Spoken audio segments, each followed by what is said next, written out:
All right. Thank you everybody for joining us. As Tara mentioned in the chat, this was a song provided by RYSE that Adelaide just put a link to. I encourage you to check them out. A lovely piece to get us in the right frame of mind. So welcome everybody. I'm Caitlin Lanoff with the California Alliance for Arts Education. I'm the Program and Communications Manager, and thank you for joining us for student role and participation in advocacy, part of our fall local webinar series. So some housekeeping bits, if you haven't already, go ahead and drop your name, organization, or where you're calling from in the chat box at the bottom of your screen.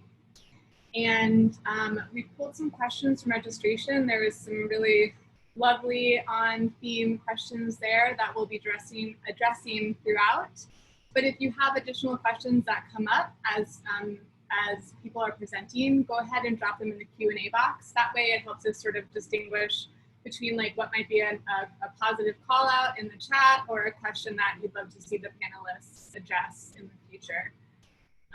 And we will have an opportunity for a Q&A at the end of the session. So please feel free to drop those questions. This presentation will be recorded and available afterwards, as well as any of the resources mentioned by speakers during the session. So don't worry if you have to head out early. I know that things are very hectic right now, and we appreciate you being here, but there will be a recording available to reference afterwards. So we also have Tracy joining us as a graphic facilitator. She'll introduce herself, but just so you know, you can check out her screen for a graphic representation of the conversation as it's going. You can pin her video if you would like that to be the view throughout, or we'll check in on her work throughout a little bit later to see how that's progressing as well. And that will also be available after the presentation. And lastly, we'll be providing a verbal description of ourselves for the visually impaired and for those calling in. So I am a white woman with long gray hair. I have black rimmed glasses, and I'm wearing a green shirt. And I'm gonna pass it to Sonia to introduce herself. Hi everyone, I'm Sonia Banker. I am the Arts Justice Fellow with the ACLU in Southern California. I am 16 years old. I'm a South Asian woman with dark hair and brown eyes, and I'm wearing a yellow shirt.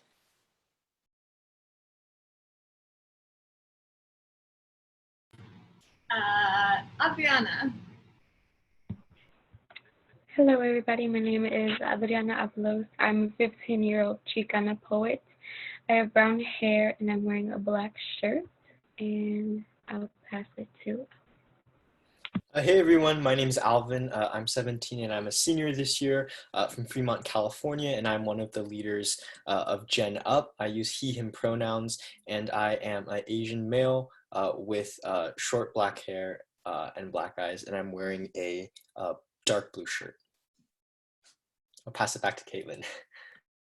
Awesome, Tracy. Hey everyone, I'm Tracy, she, her pronouns. I am wearing a black V-neck shirt with a short blonde bob and transparent rim glasses, and I'll be your graphic facilitator for today. And so my video will actually show an iPad screen, which is blue in color. And really quickly, Adelaide Kuhn is helping us out, so just a short hello. There she is. Hi everyone, welcome. Great to see you all here. Wonderful. Okay. So we're going to start with a land acknowledgement that Adriana will take us through, and I'm going to share the screen.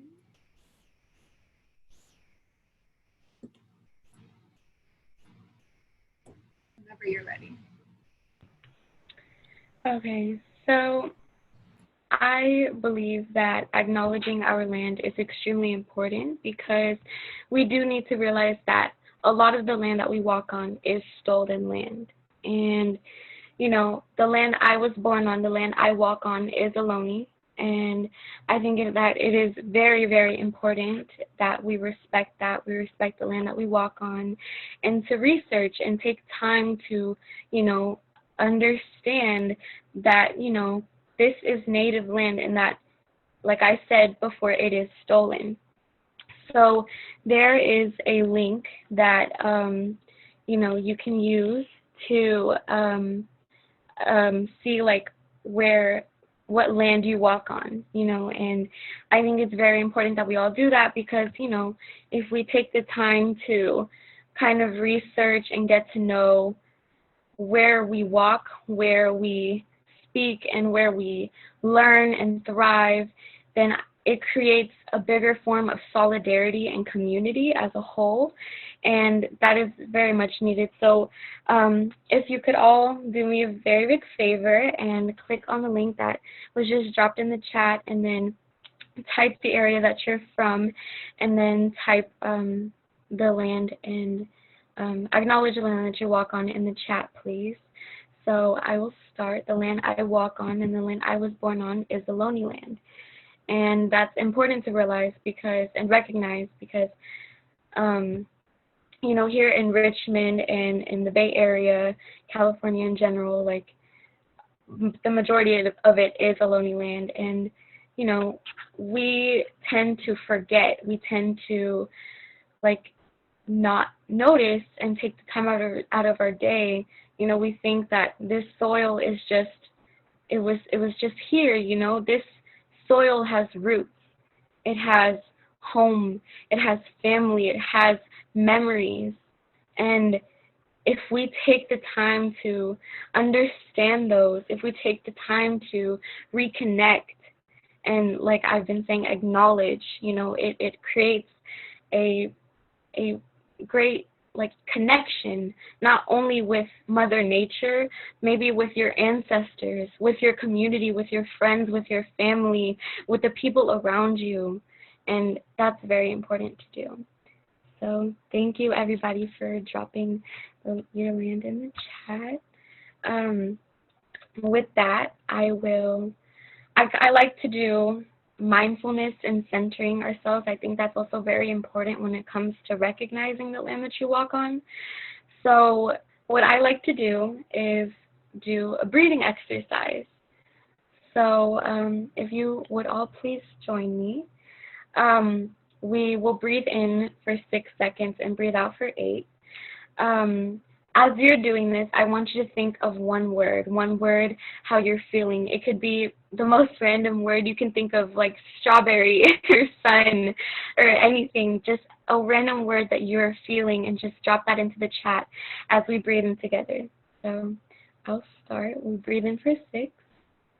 1, 2, 3, 4, 5, 6. And breathe out for 8.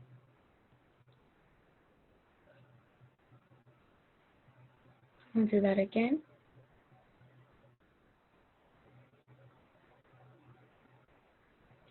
And breathe out for 8. One more time.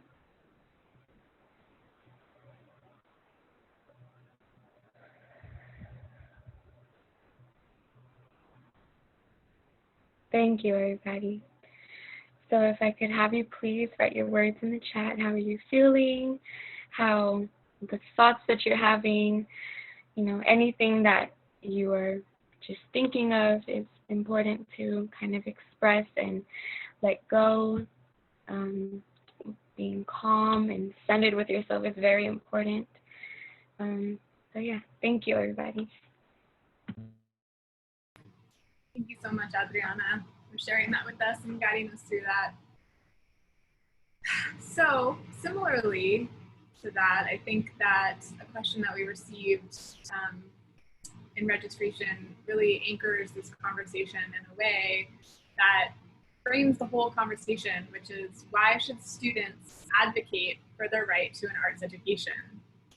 And I'm gonna let the students field that question. So Sonia, would you mind starting with that one? Yeah, of course. I think arts education is important for every student, whether they come from a background that is, from a poverty or for background that is from independent schools. Arts education is so important. It's important because students are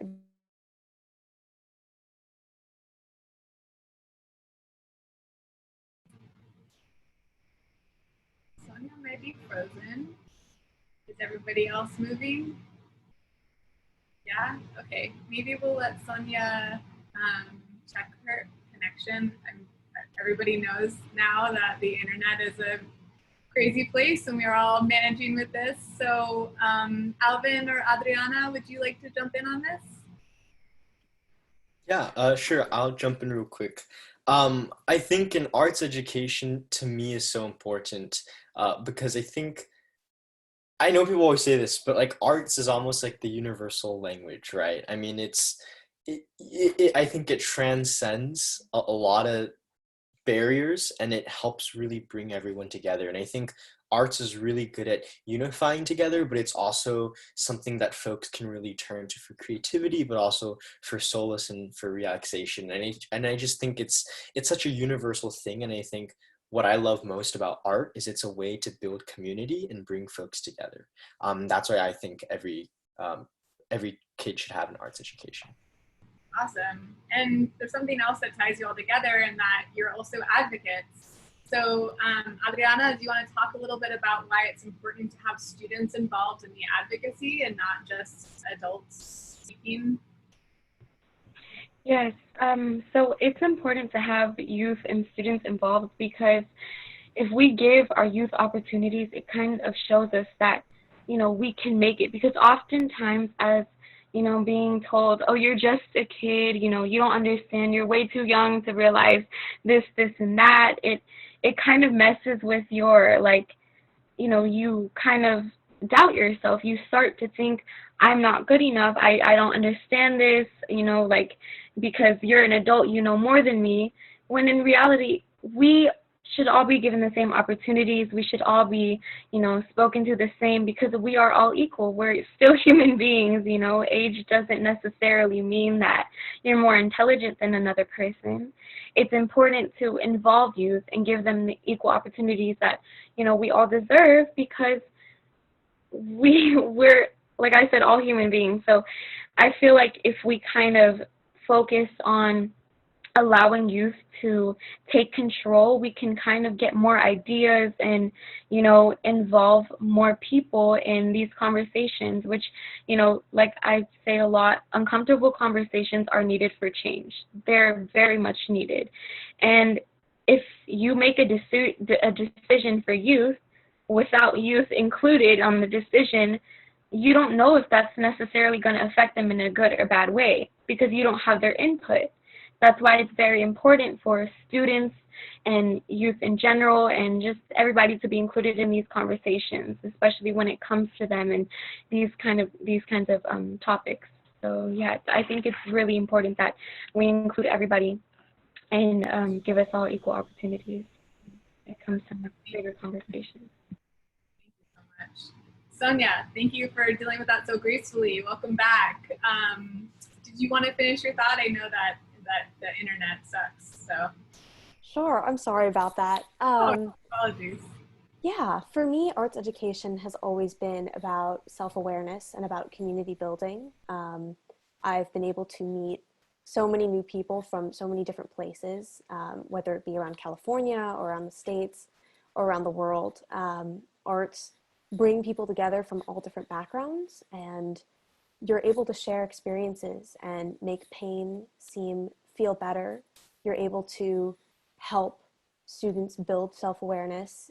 You're able to help shape their futures. And I think arts are the best device for that. And so I think students should get a right to say in their arts education experience because it's important for them to develop those skills in order to go into the adult life.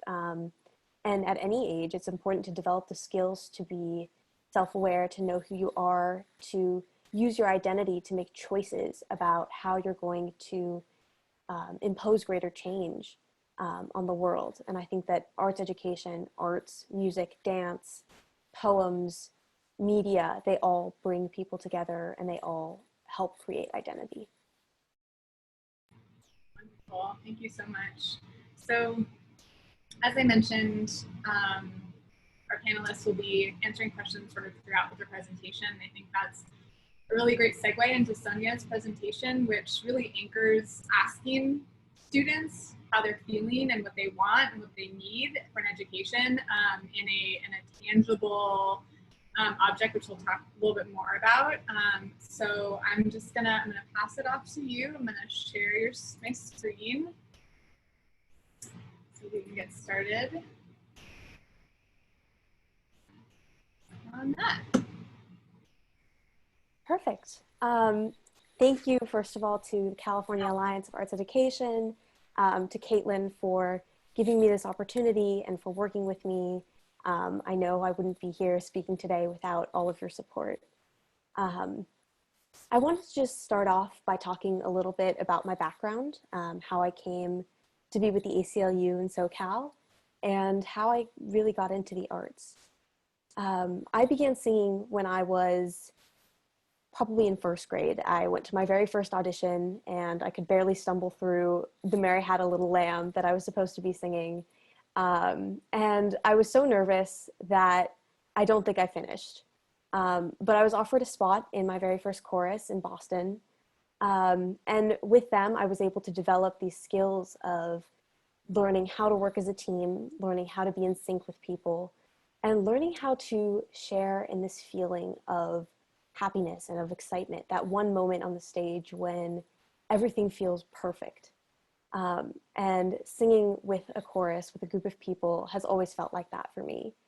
I've been singing chorally. I moved to California when I was 9 years old, and I've been singing chorally ever since. And every time I step onto a stage, every time, even now when I sing in Zoom rehearsal with my microphone muted, I know that there's that moment of perfection, of happiness, of feeling like I know myself and I know the people around me, that really motivates me and inspires me, and wants me to share that with every person around me.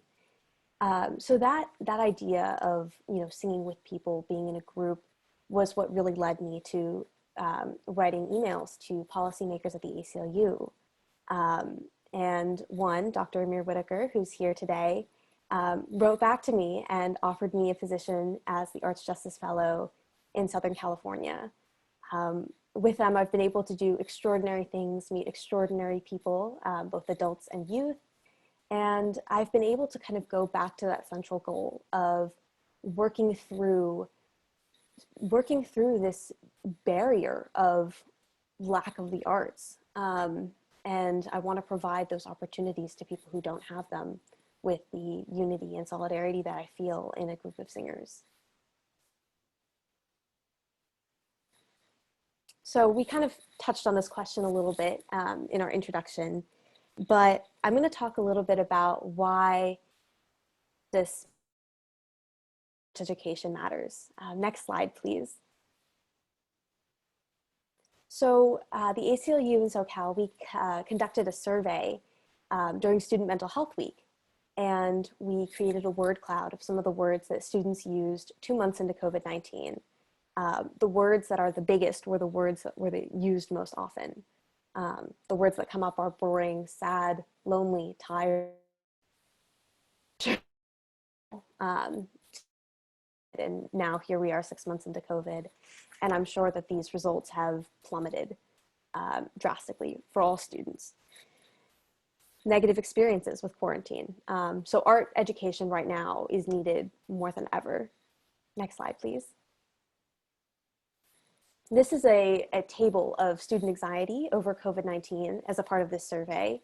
As you can see, the average student mental health wellness score before COVID was 7.03, and that dropped in May to 5.58. That is a very, very serious red flag. And I think it's gotten worse now that the school year started again, there's a new system as to how things online are placed. And there's so much unfamiliarity that's in the air. Teachers are trying to rewire their curriculums, and students are trying to rewire their lives. Social interaction is distant or gone for some, and a lot is, on social media. So a lot of the healing forms to preserve your identity come through the arts. And so in this survey, students listed that music, media, and dance were the 3 most useful ways for healing. These are some statistics before COVID. Education. Almost 9 out of every 10 public school in California is failing to provide full access to the arts. This means full VAPA education, visual and performing art education, or there's faultiness in the curriculums. If you can see in the state count, California only has 39% of students enrolled in arts, which is a shockingly low number in comparison to Arizona, Wisconsin, Tennessee, Ohio, etc., who have 70% of students of arts enrolled. And this 39% has a huge impact on historically undeserved communities, on special ed schools, and on juvenile court. So oftentimes, the people who need the arts the most are the ones who are denied access to it.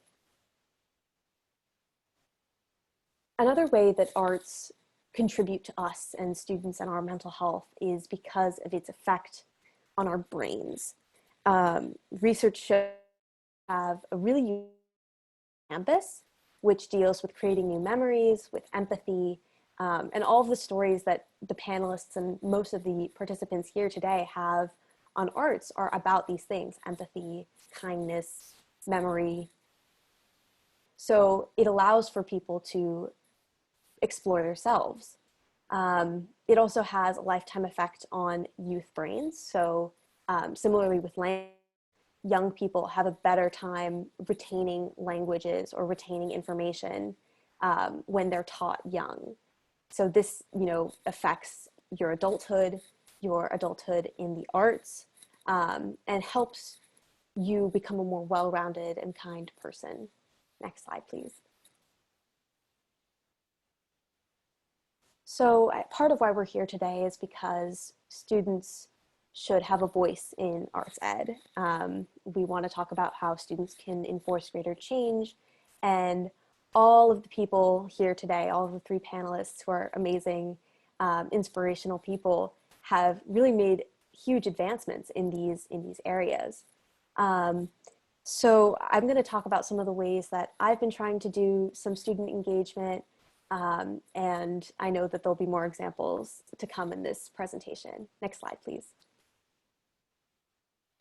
So one way that we have been trying to engage more students in arts is through social media. So according to education blogs, 81% of student teens use social media, and of those 81, 70% use it more than once a day. So these are extremely high numbers and have definitely gotten higher during COVID, because so much of our interaction is online, and so much social interaction is online as well.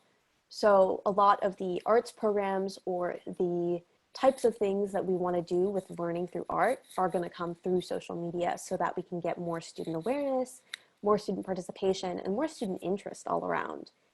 It's a great way to utilize resources that are free or that are easy to have and that students can easily access. Next slide, please. Another thing is to provide more spaces for publishing artwork. My biggest project at the ACLU right now has been a creative journal called theroadtofind.org. It is a student-centered journal that revolves around art and social justice. My first edition came out in August, and it is about the Black Lives Matter movement. We received incredible student submissions that are visual art, performing art, films, anything you can think of is accepted that is, art. It was amazing to read the solidarity and the feeling and the emotion that was inside all of these pieces, and seeing them all in one place and in a student-centric body was a really heartening and gratifying thing to see.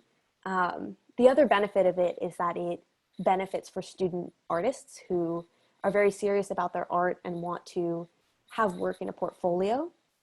With everything online, there are less opportunities for art galleries or other arts things that are in person. So having a more widely recognized outlet that tailors to art is really valuable, and is also a really great way to incorporate art into making a greater change. Next slide, please. Another thing is just about how adults can aim to support student voices. I know Adriana was talking a lot about how, you know, we're students. Just because we're younger doesn't mean we're less intelligent. And I think that that's a really important part of helping and aiding students in helping them better the art education system. So I made a list of some of the things that adults can do because they have more change, they're capable of more change than we are because they have the right to vote, they have a lot more access to things than we do. So I made a list. Here's some. If you're on the board of a school district or a policymaker or someone who can enforce rules about education, you need to vote your support of the arts and arts education, of providing a full VAPA curriculum. You need to voice your support with facts and statistics that will be in this slide and in other slideshows that will come with the California Alliance for Arts Education. And you need to prioritize arts fundings. It's super important that the arts fundings that are allocated to school districts are not taken away for other things in order for us to create systems where we can do drawing or dancing or music online or in person. We need the supplies we need to continue to create. So prioritizing arts funding is really essential. If you're an educator, a teacher, a person who teaches within an organization, you need to respect students and their stories. It's really important to recognize that students all come from different places and they have backstories. It's not like we're, you know, one-dimensional. So I think that's a really important part of mentoring students or supporting them.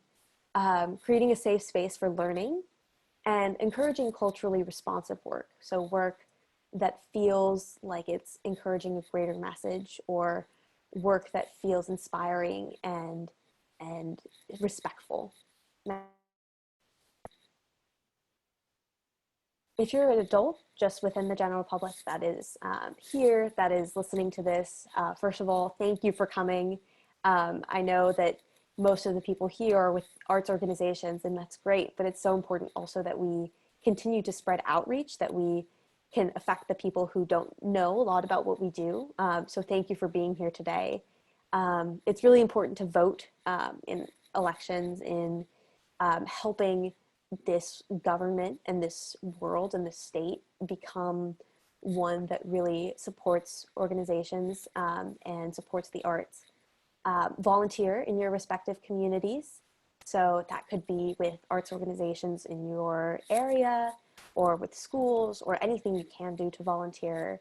I know that's difficult online, but doing that would be such a help and so amazing. And educate yourself. We have resources in so many different websites, even the ones that are dropped in this chat, that are super helpful and super inspiring. And it's important to know the facts before we can argue in support of them.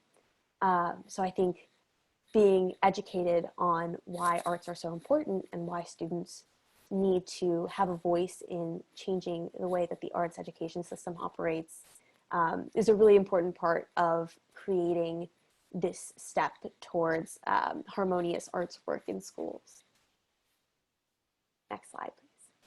That's it. Thank you so much. It was a pleasure being able to share my slideshow with you and being able to talk to you. And I'd like to hand it over to Alvin.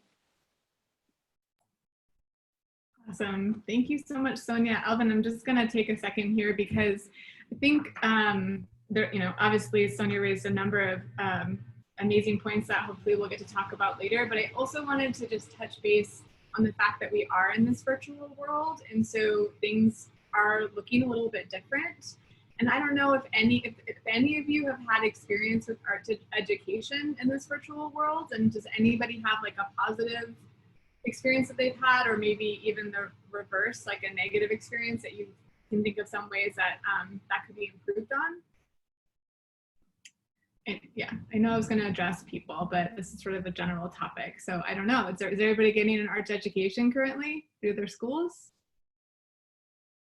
No? Yes. Adriana. Kind of. We don't really have like art classes at our school or anything, so not really. And most of your education is coming from RYSE then, right?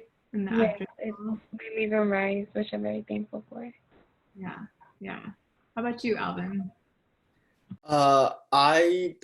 Our school's choir is doing like virtual choir, which is very strange because, as Sonia knows, like it's usually just like everyone on mute, like mouthing it. Yeah, it's definitely a different experience. That's the only direct experience I've had with like virtual arts education. I don't know about you, Sonia.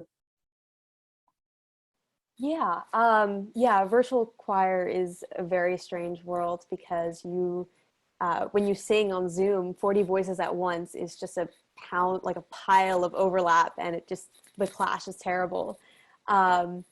It's definitely hard, especially in choral singing, because you don't get to hear everyone else, you just hear yourself. I actually haven't had any art interaction in school, which is very interesting, and I think a lot of what I'm hearing from other students is that they're not getting a lot of arts education in school. They're kind of finding it outside of school. But chorus and singing is a new world online, and it's interesting to see how that will develop. Great, thank you all so much for sharing. I think it's just important to note that it's been challenging for districts to provide arts education in general, and then an extra challenge in the virtual world. So I think it's important that we keep thinking about this and acknowledging access and the inequities inside of it. So thank you so much for sharing. And then Alvin, if you are ready.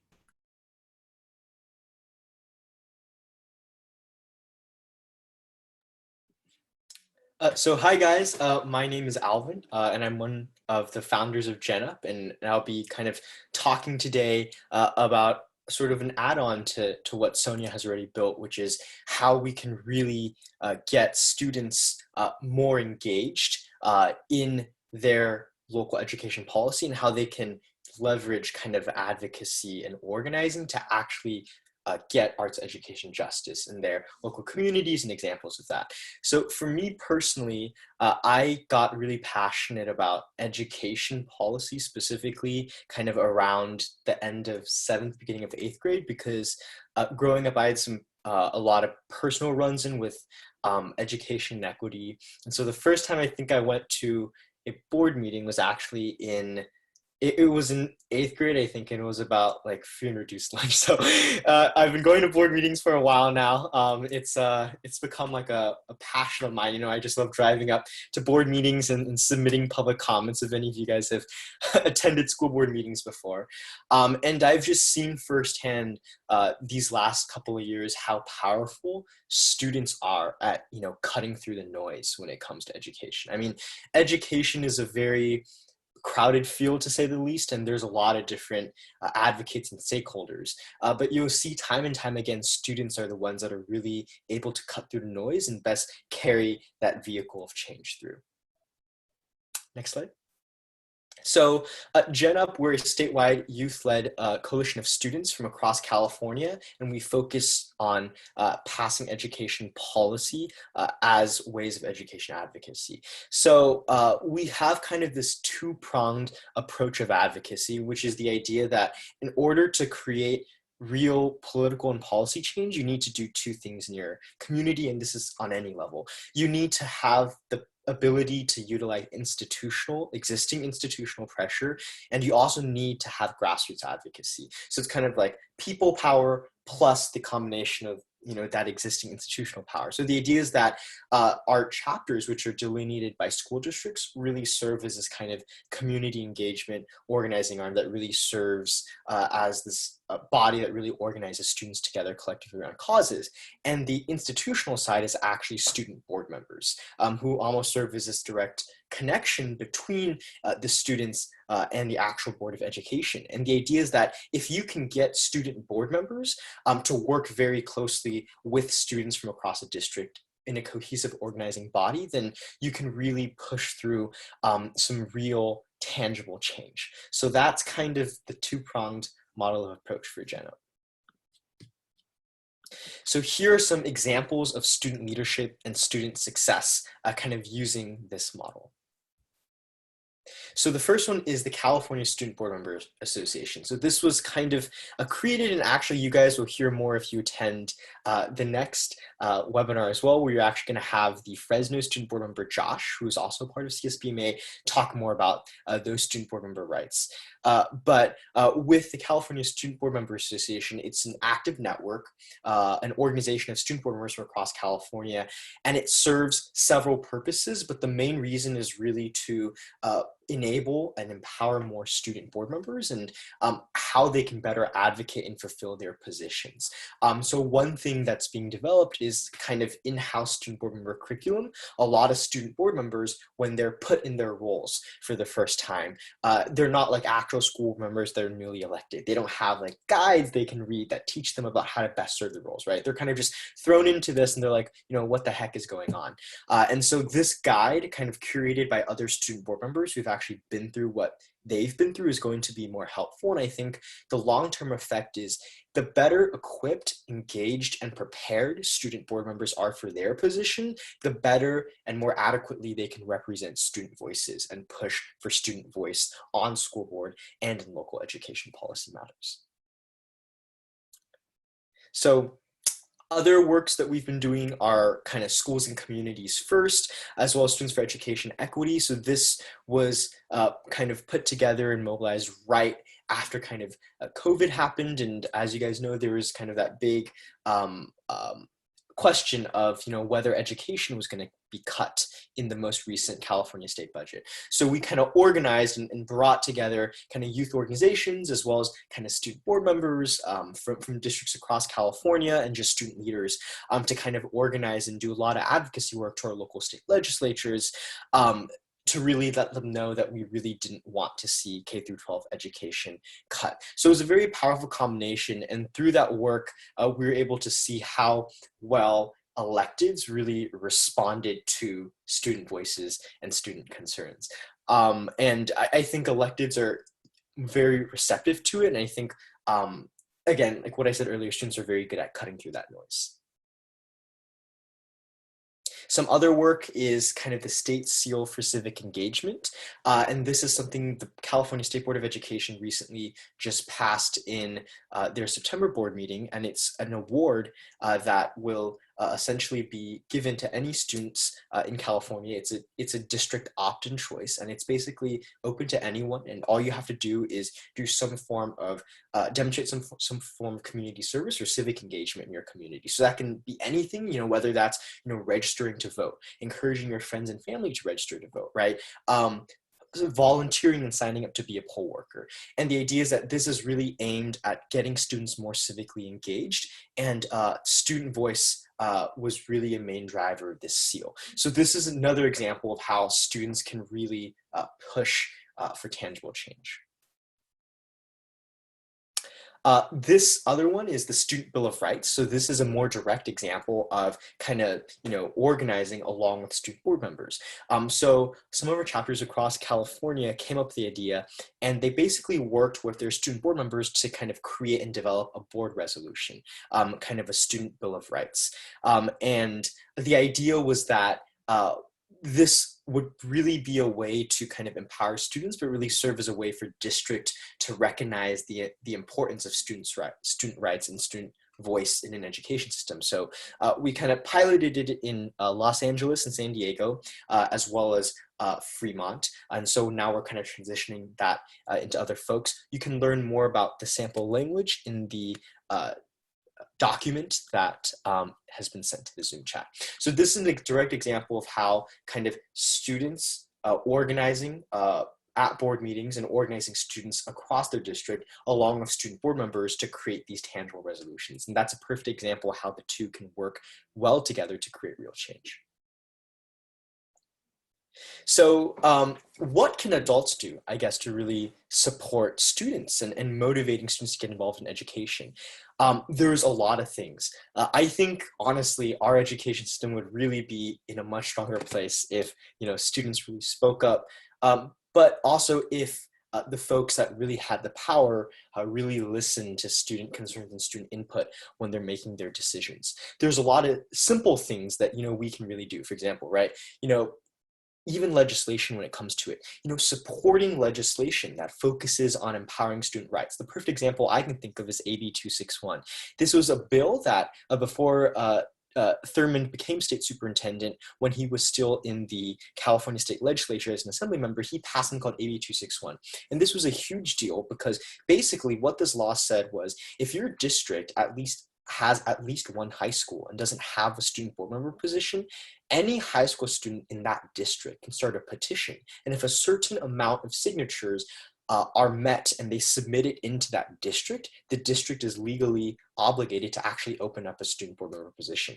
And it's been really awesome. The San Diego Unified School District, a lot of the other big school districts, their student board member positions actually came out of this legislation. So really supporting legislation that focuses on giving students more rights. Something obviously, some folks disagree with, but, is even more along the lines too, right, is maybe giving 17-year-olds, right, the ability to vote only in school board elections, right? That's been a point of discussion, right? I mean, right now, the school board members are basically deciding our futures and how our education is run, but we literally have no say in it. And the folks that actually do get to vote and have a say in it don't actually go to school. So it's kind of this weird dynamic.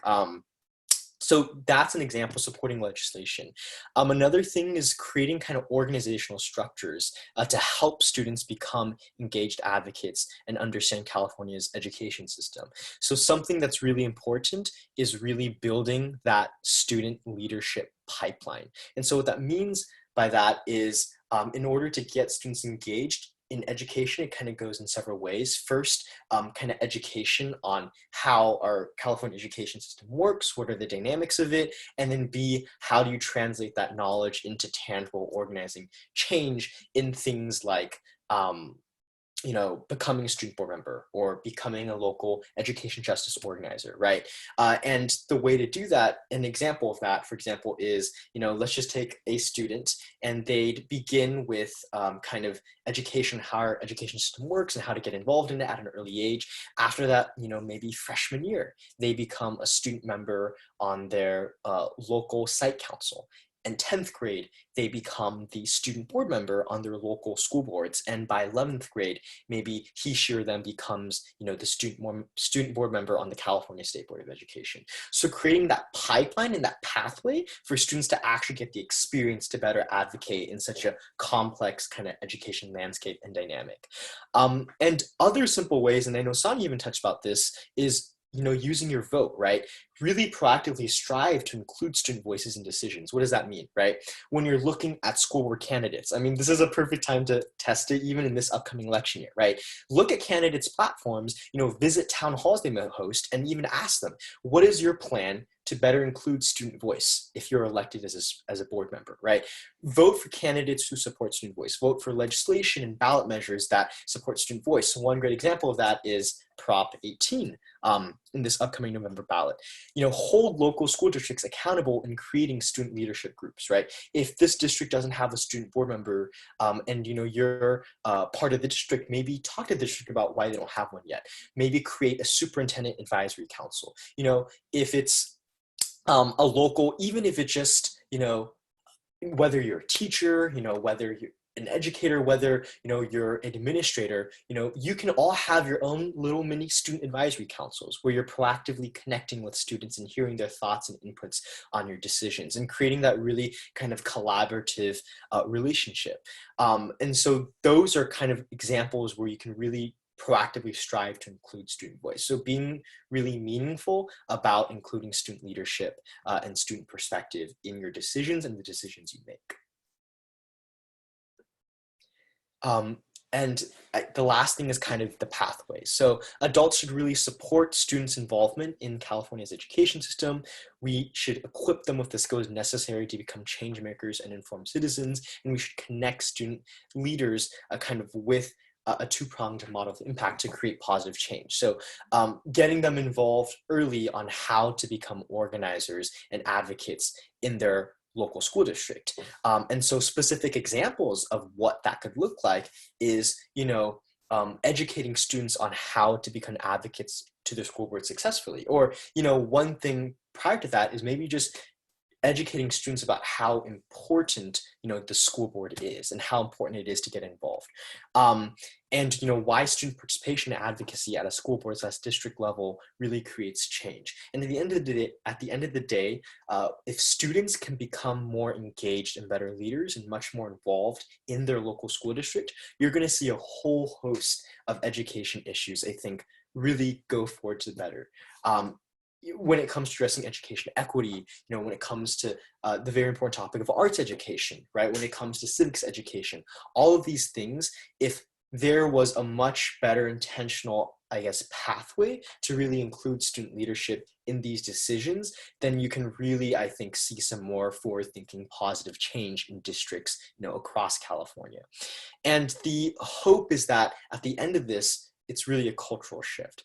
More student participation in their local school district, more students participating and organizing and advocating and letting their voices be heard in their local school board, I think, can really, really, really create some real tangible change. And I think the best way adults play a crucial role, and I think really supporting and fostering that, because I don't think students can do it alone. And I think adult allyship is really, really crucial for that to happen. And yeah, that's the end of the presentation. Dang, Alvin, just like the amount of resources you just dropped on us, I know when I first got them, I spent hours scrolling through and reading about everything and just updating, and this is stuff that I know about, but the way that you just succinctly presented that, it's such a gift to everybody here, and I'm so thankful that you were able to join us today. So thank you so much. And I just want to call out a few things before we move on, because I think a lot of us get stuck in this time. There's a lot of panic and unknown and uncertainty and newness that actually can provide a lot of potential for positive change. And I think it's important that we hold on to that. So attending school board meetings oftentimes was inaccessible, but now they're virtual. And so you don't have to worry about what time, where we're going, how I'm getting there, all of that, but you can sign on, you can sign up for a public comment, you can participate that way, which I think is super powerful. I also want to call out the structure of your org, because I think it's really inspiring. And I was talking with Josh a little bit about this, who is on your board, the GenUP board. Josh, thank you for that plug. Josh will be speaking at our next webinar for school board advocacy, but he's also a board member of GenUP, and your board is entirely students, right? So you are a student-run organization from top to bottom, and you have an advisory committee that helps, but you've really set it up so that students have a say in every step. Do you want to talk about that a little bit? Yeah, so the structure is completely student-led. It's really about kind of connecting and building, I think, this network of student leaders in our education system from across California. And I think student board members are just one facet of it. But like Caitlin said, we're completely student run. We do have an adult advisory committee that really provides a lot of necessary mentorship, and they're kind of experienced folks in the education field as well. But it is student led, and the structure, the way it works is we kind of have an executive board, and then under that we have the board of organizing, which kind of oversees all of our chapters. And from top to bottom, even at a local level, all of our chapters are completely student run. And the way we kind of ensure that we have that intentionality behind it is we make sure that we have diverse ranges and grades, especially. So there's a lot of so it's almost, again, creating that pipeline of students at a young age getting involved, and then kind of as they grow older throughout their high school years becoming more involved in the education system. So since then, we've actually seen a lot of folks kind of start at GenUP, when they're 9th grade, and now kind of in 12th grade, a lot of them either ended up becoming their student board members on their school board. Some of them are really, really active in their district on organizing issues. And so that's really cool, because I think once a student just gets like a taste of what it means to advocate for your own education, I think it's really, really powerful. Yeah, and I think to that point, right, we're like, I mean, all of us, I'm still in process, obviously, like we're trying to be more complete humans, right? So if we start young at becoming civically engaged, to have a well-rounded education, we are identifying and completing the parts of ourselves that allow us to be better citizens and better humans in the future. And I think that's really powerful to think about, that we are building on that education, not thrusting the task of voting, for the first time, understand what that means at 18. Like, I think it's really important to connect those pathways and root it in your local advocacy, so that things that are, obviously our country has a lot of identifiable problems to solve, but there are also local problems that you guys are seeing and living in your schools and communities, that it's helpful to sort of build that understanding and knowledge, so that you have that scaffolding when you're legally allowed to vote. And also just calling out all the props that you mentioned.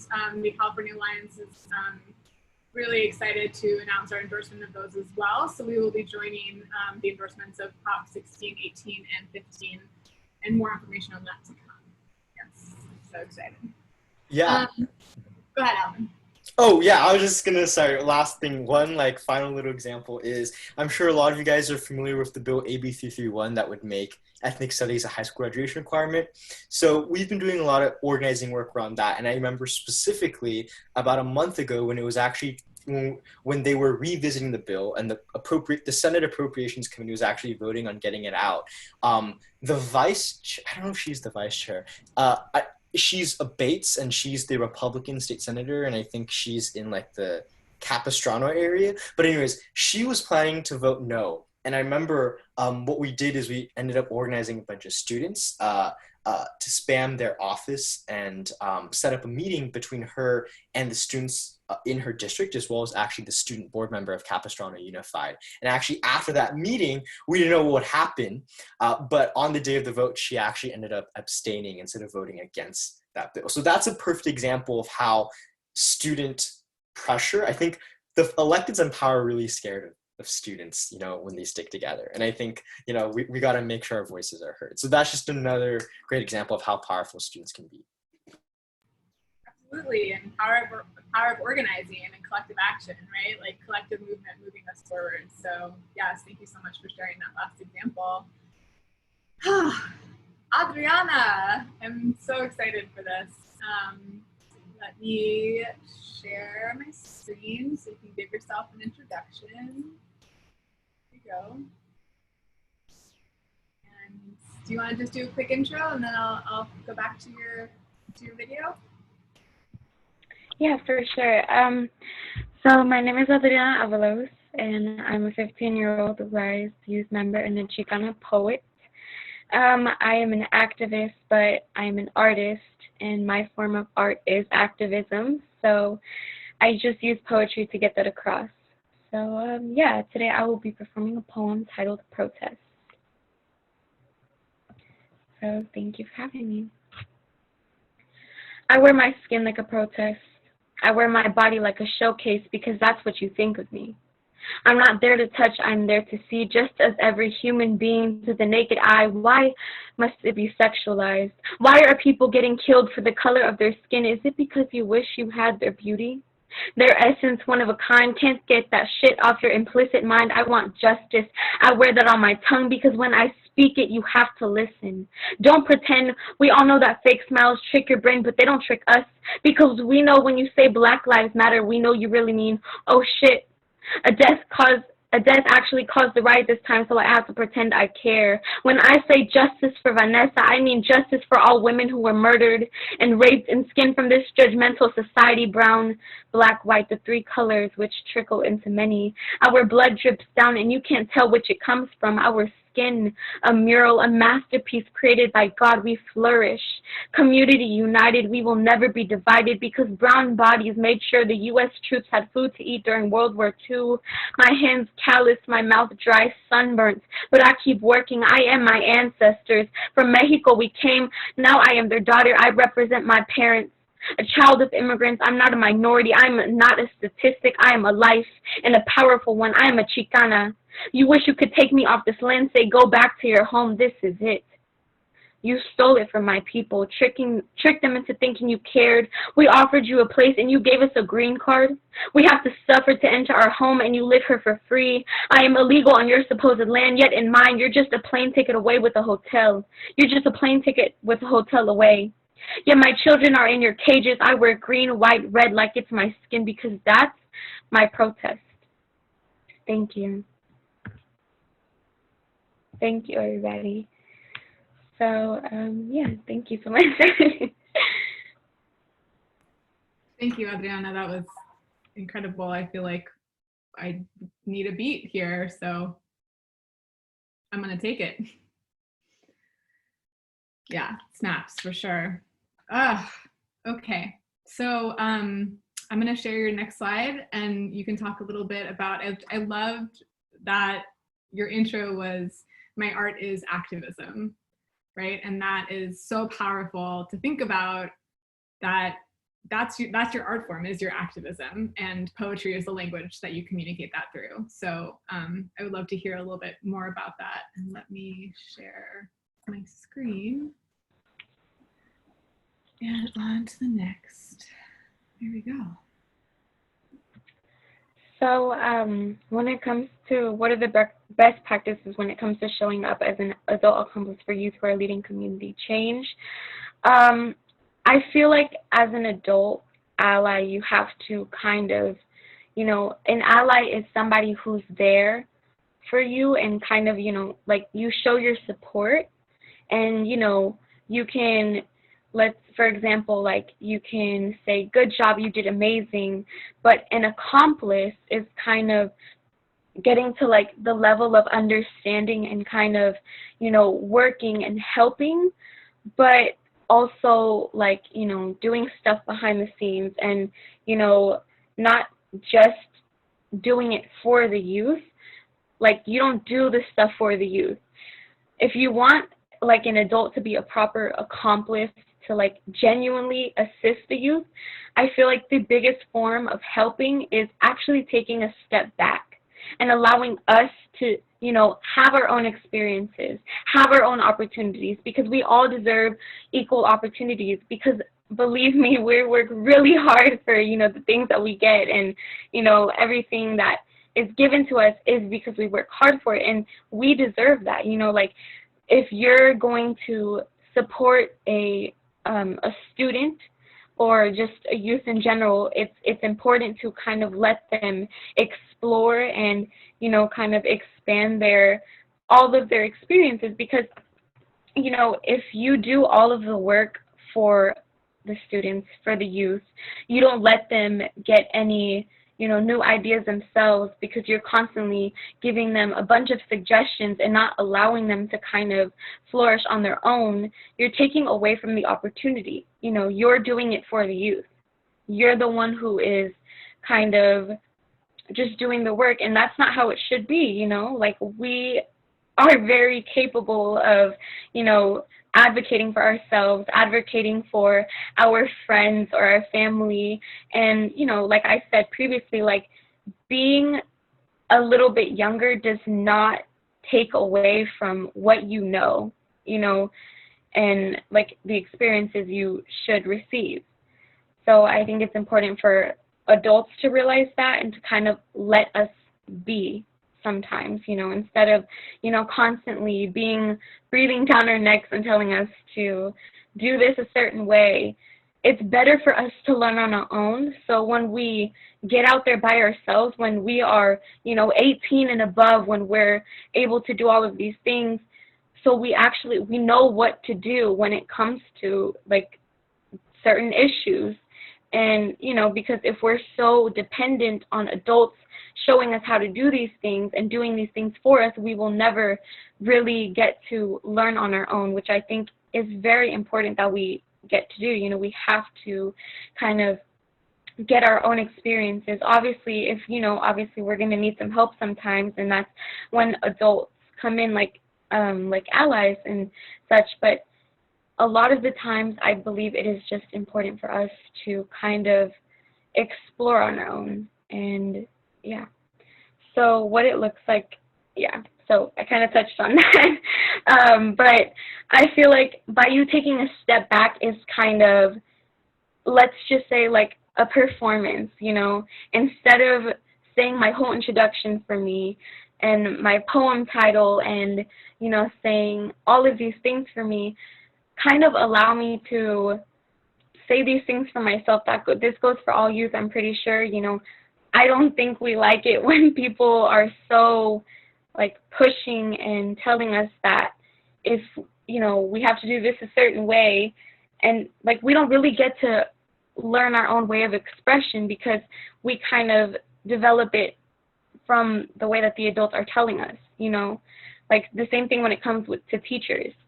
I don't know if many of you know this book, but Pedagogy of the Oppressed by Paulo Freire kind of touches on the topic of, we as students, everything that we do now is because of what our teachers taught us when we were in school. What goes on in the classroom is very much important because it affects us for the rest of our lives. That's why teachers are so incredibly important as adults and allies to their students, because we need to learn from them. So it's important to have a healthy environment and to kind of allow us to grow on our own, but also giving us the support that we need when we need it. And yeah, so I think it's really important to kind of focus on that and kind of talk a little bit more about like, we are not, just like too young to understand. We're not just little kids, we're human beings with brains.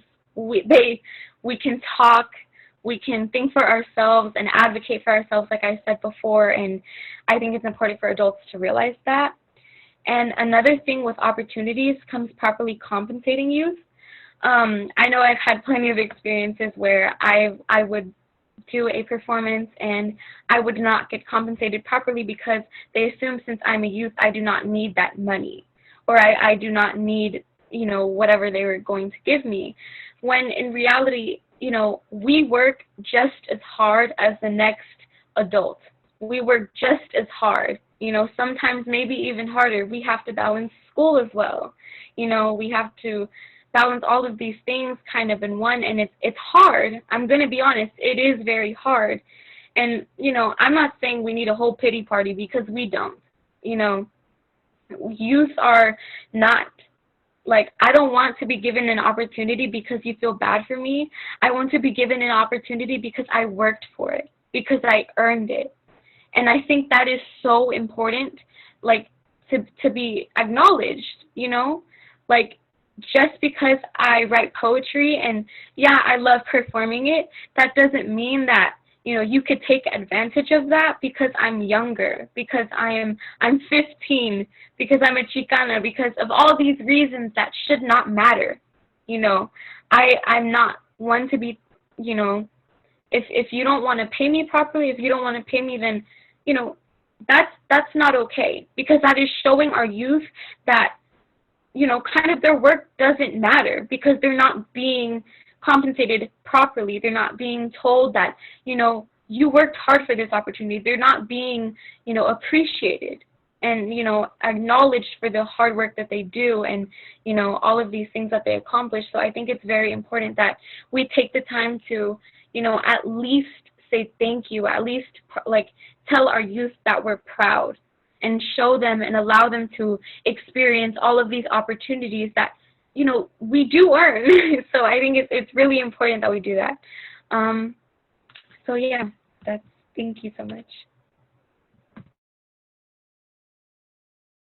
I'm on mute. Thank you, Adriana. I mean, I think that your last sentiment is so important because you guys are experts on your experience, right? And you would pay any expert coming to the table for their experience. And so the thought that you wouldn't pay a student for their time because they are in a learning process or because, you know, they're not adults is not a fair way of operating the system. And it sets us up to accept less in adulthood, right? Like, we don't want our students growing up thinking that their artwork, that their art form, that their expertise isn't valuable. We want them to grow up knowing their value, right? We want them going out there asking for what it is that they deserve. And so I think that's really important. Thank you so much for sharing that with us. I just want to take a second and thank all of you for connecting the dots for adults interaction, right? Like you have provided like concrete steps for us to follow, and that's super helpful. And I just wanted to call that out for a second before moving on. So the last little bit of time is set up for our Q&A. I haven't been checking that. Adelaide has been the master, so I don't know what's in there, but we do have a couple of questions that came from registration that I thought were powerful, and also that our panelists provided. And I think this sort of connects to what you were saying, Adriana.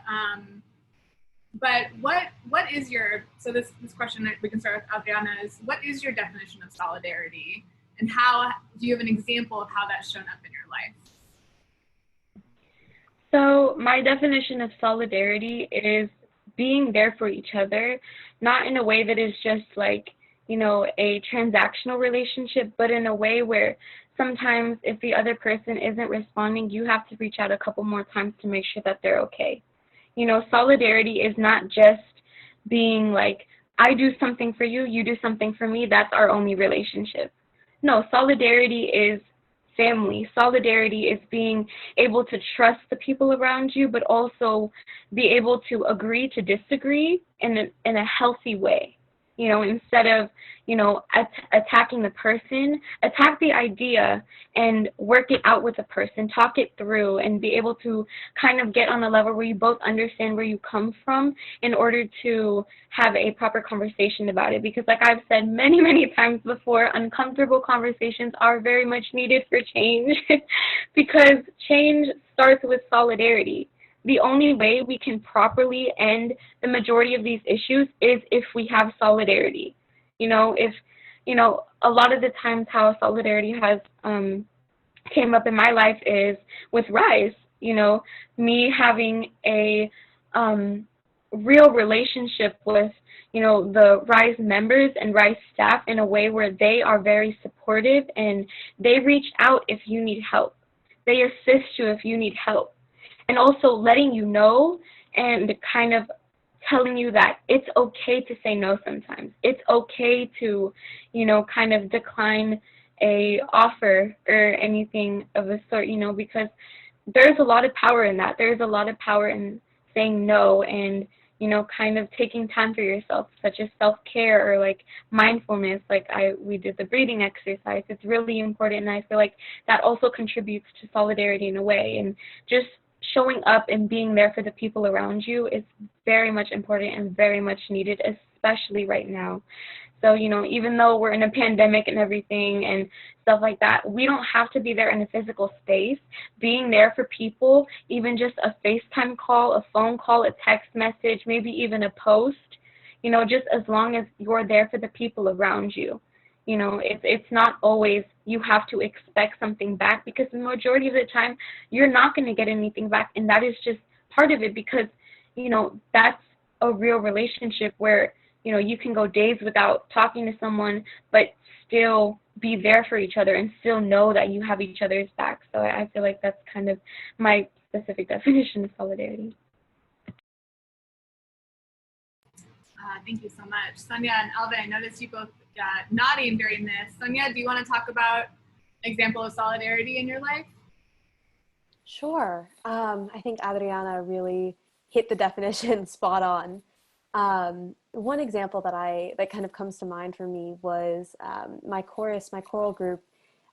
We actually have the privilege of touring to different countries every summer. And one that we were able to go to was South Africa. And when we usually went on tour to concerts in California, we would do concerts that were very formal, your standard classical repertoire. And you get the formal applause and, the formal afterward, where you kind of just go off, you go into your regular clothes and you go off into the world. But in South Africa, it was so wonderfully different. We would sing a folk song, a South African folk song called Fiela, and we would have these movements where the song was about a daughter-in-law sweeping up the floor before her mother-in-law walked in the room.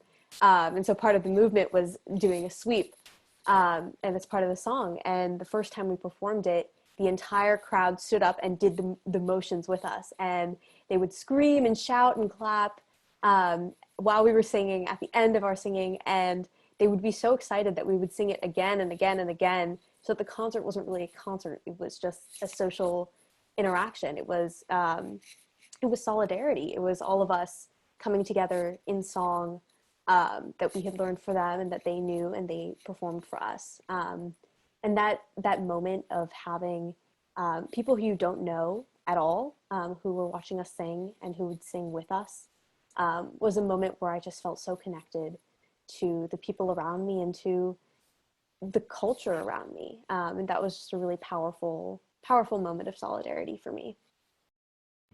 Yeah, it brings me back to what Adriana said about being an adult accomplice. Like, that's the kind of adult accomplice that I want to be. Like, I want to be there following your lead, amplifying your voice and your message, and like participating in the event to make it like bigger and better and brighter and like more inclusive. So like, I love that connection.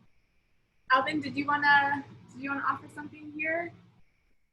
Yeah, I think for me, I think solidarity is really just it. I think the word I think most about is just about family. I really second a lot of what Adriana said about like really just like not it being transactional, more about it about being a community where it's like you're all there, you're with each other, and it's like there's this kind of unspoken, I guess, like language or creed that almost connects all of you guys together, and you know your purpose and you know why you're together, and that's really, really powerful.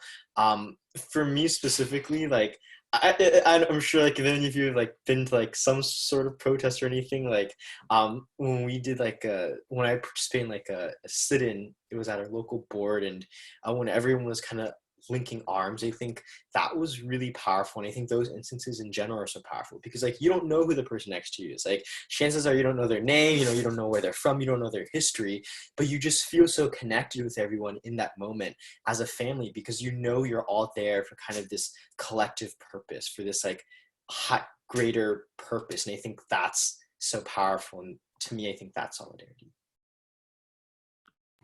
Thank you so much. I'm just thinking about this, this movement we're talking about, this building, and Alvin talked about this a little bit. So if you want to start us off, Alvin, you can, or Sonia, Adriana, you can jump in, obviously. But I'm just wondering how we build leadership, like student leadership in the arts. Like, what are ways? I know that Urban sort of addressed this, but like, what are ways that that we can support the youth in this leadership journey for equitable arts education? Yeah, I think a lot of the reason where like, I think with arts education specifically, I think it's like really about equipping the tools necessary. I mean, I have a lot of friends that are like super passionate about art.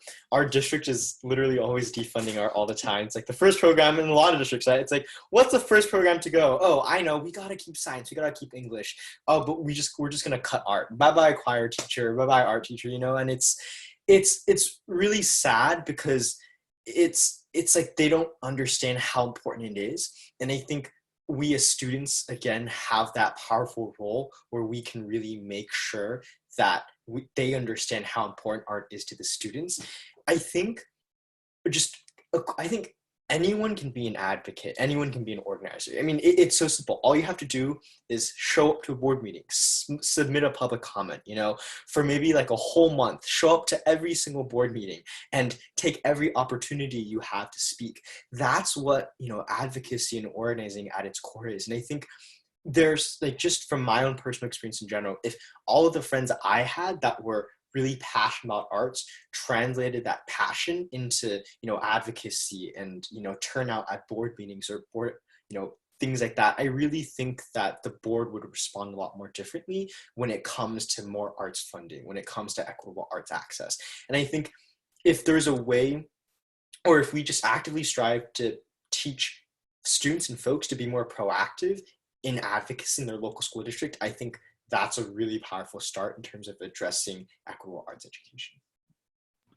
Yeah, and I think that ties back to what you're talking about with the student leadership pipeline, right? Because if students know that they can affect change, that they actually have a say, especially in California, in our local control funding formula, and have a say in how the school board, places those funds, then and they can make a difference, then that education will go further to encourage their advocacy and make it so that organizing feels important. Because I know, even as an adult, as an adult right now, I feel helpless in a lot of ways watching what's happening, right? So, but the knowledge that you can affect change on a local level and that students have a role in that in California and the local control funding formula is essential. So thank you for calling that out.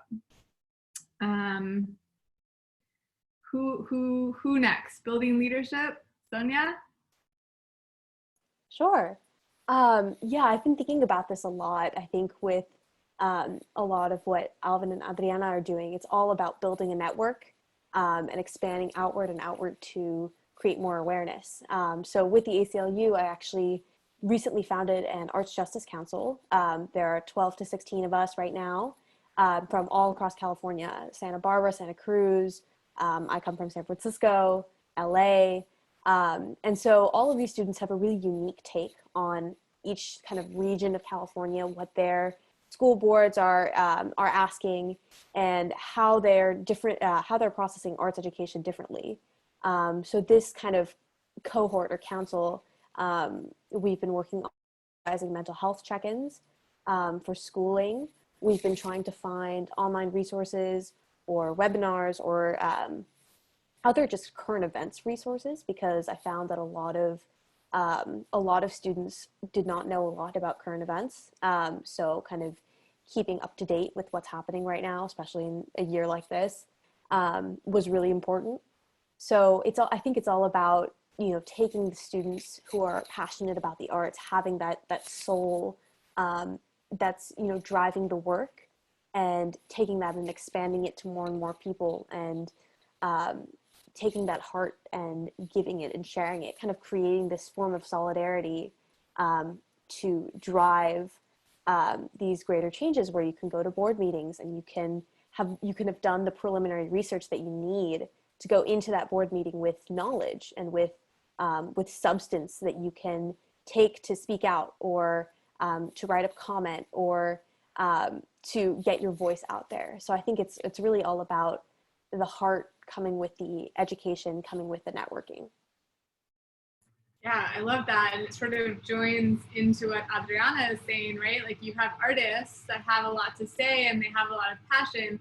How do we join that into activism? And like, how does that then become activism as art? Like, I love that pipeline that you're working on. Adriana, did you want to touch on leadership? Yeah, I think it's important to kind of associate leadership with leading with love, and kind of, also arts, like we're talking about. I believe like art can be kind of interpreted into many things. Like I said, my art is activism, art can be love, art can be relationships, art is anything you're passionate about. And I feel like if we really take that into account, we can accomplish a lot of things. Art is not, to me, art is not just painting and poetry and writing and, photography and all these amazing, beautiful things. I feel like art is something that you are truly passionate about. So, you know, like, and then poetry and, like I said, photography and painting and all of those things, and music and singing, that is just your way to get it across. That is your kind of tool. That is your form of spreading the, like, that's your way of expression, you know. And I feel like if we use that and kind of allow youth to take advantage of that, to take advantage of these opportunities regarding art, we could do a lot of things if we include youth, you know. Art programs and, you know, stuff like that needs to be included in schools, you know, in high schools, middle schools, elementary, preschool. It's all very important because it's all connected. You know, we're all students, even in college as well. You know, it's important to include art in our everyday lives because it really helps. Art is our way of expression, and art is very much a way to kind of bring us together. Like Sonia was saying, like solidarity, it's a very, very, very big thing, and solidarity solves a lot of problems. It really does. And I feel like if we take time to kind of realize that and understand and have these conversations regarding that, we could do a lot, you know, but we have to include youth in this, you know. So I feel like that's just really important to kind of recognize and stuff. So thank you. Thank you so much, Adriana. Your sentiment there triggered this this article that was brought up in our last webinar, which my link is not working, so maybe Adelaide can help me with that. Oh, there it is. Look at that. Perfect. Where it was, you know, the idea, everyone's sort of struggling with this virtual learning format, right? Where we're like, how do we educate? What, like, how do we move forward? And like, really, the like root of it is like, we need to take care of each other. We need to take care of ourselves. We need to take care of our community. We need to make those connections before we launch into, you know, whatever article we're going to read next, because without that scaffolding, without that trust being built, then there's no forward movement, right? There's no connection, and it's going to be harder to learn and harder to connect what you're learning in school with what's happening in your life. And yes, thank you. Charles Chip McNeil shared that article with us, and we're so grateful. So with that, there was a lot of questions by adults about the efficacy and how successful virtual learning has been for y'all. And I'm wondering if you can speak to you know, some successes that you've had with virtual learning, hopefully, and then maybe some challenges that you're facing right now. I should call. I'm so sorry. That was my fault. Adriana, do you mind speaking first? Yeah, for sure. So with virtual learning, there's a lot of ups and downs. Obviously, you know, we're not in the classroom anymore, so it's a lot harder to like get the information that you usually would, you know, like in a way that's kind of engaging for the whole classroom, because obviously on the computer, on a Zoom call, it's harder and we do get distracted more, in all honesty. So I think like some good things that have come with it is being able to have time for myself and kind of, you know, like realizing and kind of learning about me, and not just like, you know, focusing on me having to please all these people around me, and me doing things for people to make them smile, to make them happy, to make them proud of me, when in reality I should have been doing that for myself. And I feel like as students, it's really important for all of us to do that, to take time for each other and for ourselves, because things get really hard and things get really stressful when it comes to classwork and, you know, having to balance that and then a life and then activism and then a whole bunch of other things and then stuff at home. It's really hard, you know. And then on top of that, we're still like, we don't know who we are, as, you know, we're not adults yet. We're not little kids, we're teenagers. So it's kind of hard to like focus on all of that. So I feel like with like virtual learning, I have kind of been able to take more time with that. But, you know, then again, I'm going to be very honest, it has been very stressful. Like, to be on Zoom and everything, it's not the same at all. And teachers a lot of the times do think that since we're home now, they can assign double the work, because we're not in school. But in reality, it's a lot harder. It is a lot harder to kind of take on all this work and stuff. But that's just my little take on that. So thank you.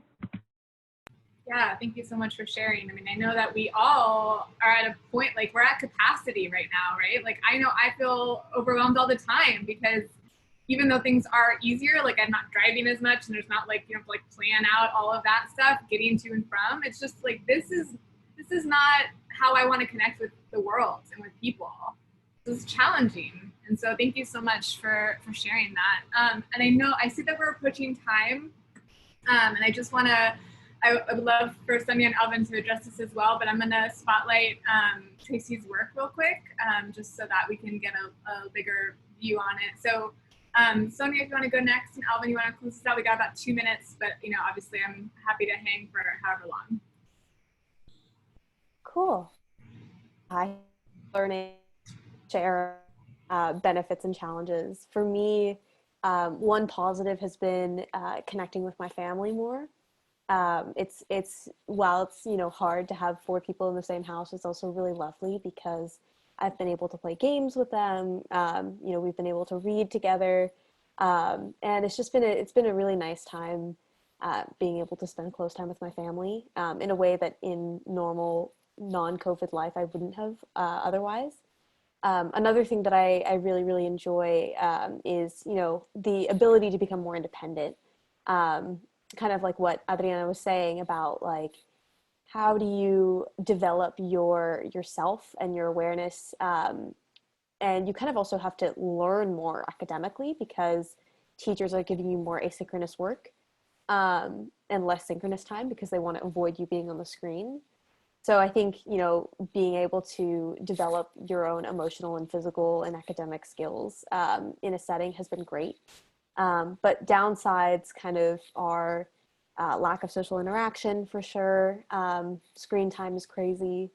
And yeah, there's a lot of, a lot of the arts work or the time that I would spend going to different places is taken away. So a lot of it feels really empty. And I think that has a really big effect on mental health. But I'm trying, I think all of us are trying the best we can to just keep our heads above water and connect with the people who we know we can rely on, who will, return our phone calls so we can FaceTime or, will write us cards. I love, watercoloring cards and sending them to my friends, just as a nice way to stay connected. Wonderful. Thank you so much. Alvin, you want to close this out? Yeah, just echoing what Adriana and Sonia were saying, I think it's very draining. I think for a lot of folks, I feel like Zoom is like more tiring than like actual school, like some parts of it, because like you're literally just like stuck in front of like a computer screen all day. It's like so easy to get distracted and just pull up like YouTube or like TikTok and start scrolling on like other forms of social media. And it's also like it's easy to, I think, slack off because it's like, this teacher can't really tell like what you're doing. You could be sleeping for all you know and they wouldn't know. And so there's not a lot of sense of as much accountability. So I think it's definitely more of like a mental challenge to kind of push yourself.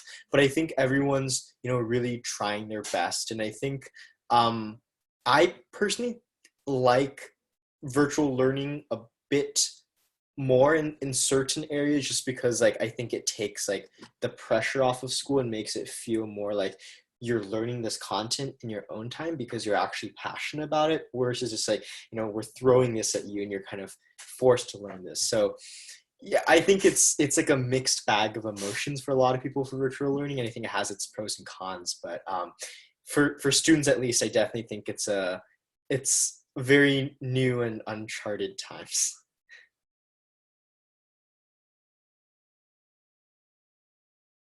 Absolutely. Thank you so much. I want to be mindful of everybody's time here, and I could literally keep doing this for the next like 3 hours, but I just want to say thank you again to all 3 of you for sharing your expertise and your time and being here today.